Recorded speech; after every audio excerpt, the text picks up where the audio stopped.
Aujourd'hui, je vais te raconter l'histoire du petit chaperon rouge. Il était une fois une adorable petite fille qui vivait seule avec sa mère dans une petite chaumière aux abords d'un grand bois. Sa grand-mère, qui habitait dans un village voisin, lui avait confectionné une belle cape rouge surmontée d'un chaperon. Elle était si charmante qu'on aurait dit un petit coquelicot. Été comme hiver, elle ne se séparait jamais de sa petite cape, si bien qu'on la baptisa le petit chaperon rouge. Toujours joyeuse et insouciante, elle passait ses journées à gambader, la tête dans les nuages. Un jour, sa grand-mère tomba malade. Sa mère prépara un panier garni de bonnes choses et le tendit à sa fille. « Ta grand-mère est souffrante et doit rester alitée. Apporte-lui cette galette et ce petit pot de beurre et passe la journée avec elle. » Pour se rendre chez sa grand-mère, la petite fille devait traverser la forêt, un endroit qui pouvait réserver bien des surprises et des dangers. Aussi, avant son départ, la mère du petit chaperon rouge lui fit ces quelques recommandations. « Sois bien sage en route, tâche de rentrer avant la nuit et surtout, ne parle pas aux étrangers. » La fillette promit de faire attention et salua gaiement sa mère avant de s'élancer sur le sentier, le cœur léger. Tout en marchant, elle s'émerveillait devant les fleurs et les oiseaux qui gazouillaient dans les branches. « Grand-mère serait sûrement ravie si je lui apportais un joli bouquet de fleurs, » pensa-t-elle. Oubliant aussitôt les recommandations de sa maman, elle posa son panier et se mit à cueillir quelques fleurs. Soudain, un grand loup surgit de derrière un arbre.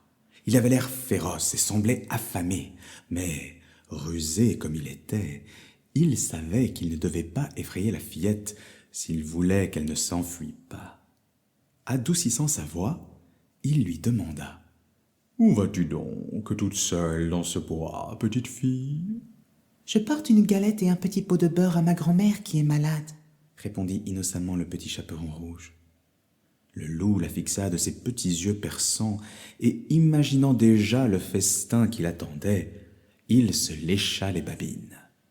Cela faisait déjà 3 jours que le loup n'avait rien mangé.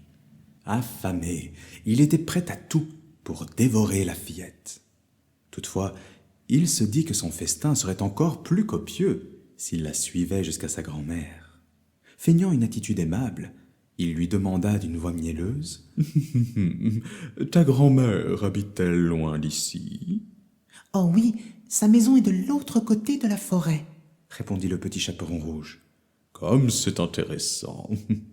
Moi aussi, j'aimerais beaucoup rendre visite à ta grand-mère, » fit le loup avec un sourire mauvais.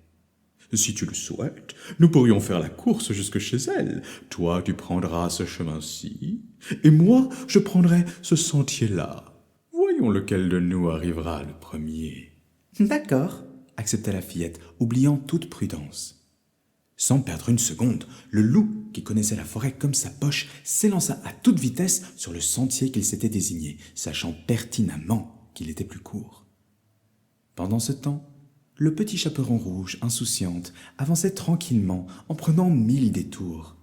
Le soleil brillait, les oiseaux chantaient, et la fillette s'amusait à ramasser des noisettes, tresser des bouquets de fleurs et courir après les papillons. Le loup arriva rapidement devant la maison de la grand-mère.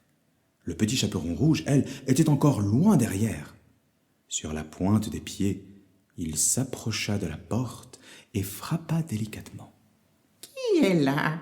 demanda la grand-mère. « C'est moi, votre petite fille, » répondit le loup en imitant la voix fluette du petit chaperon rouge. « Je vous apporte une galette et un petit pot de beurre. » Sans méfiance, la vieille dame toussa et répondit « Tire la chevillette et la bobinette, cher rat. » Le loup s'exécuta et la porte s'ouvrit aussitôt.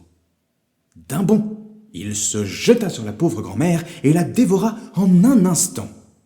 Le ventre désormais bien rempli, il s'étira, ferma la porte, enfila le bonnet de nuit et les lunettes de Mère Grand, puis s'allongea sur la couverture, attendant patiemment l'arrivée du petit chaperon rouge. La fillette arriva bientôt et frappa à son tour. « Qui est là ?» demanda le loup caché sous la couverture. Le petit chaperon rouge hésita un instant en entendant cette voix rauque.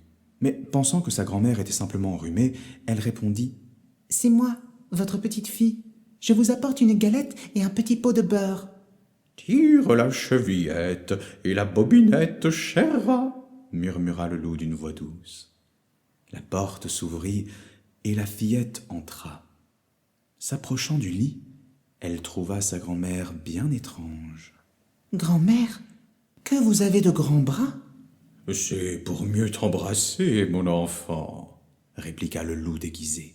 « Grand-mère, que vous avez de grands yeux ?»« C'est pour mieux te voir, mon enfant. » « Grand-mère, que vous avez de grandes oreilles ?»« C'est pour mieux t'écouter, mon enfant. »« Grand-mère, que vous avez de grandes dents ?»« C'est pour mieux te manger, mon enfant, » hurla soudainement le loup en ouvrant sa grande gueule.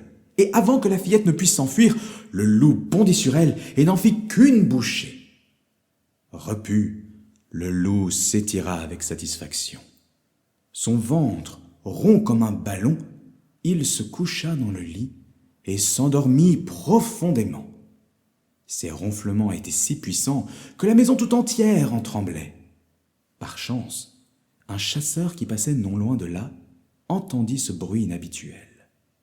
Intrigué, il poussa la porte de la maisonnette et découvrit le loup avachi dans le lit. En voyant son ventre gonflé, il comprit immédiatement ce qui s'était passé.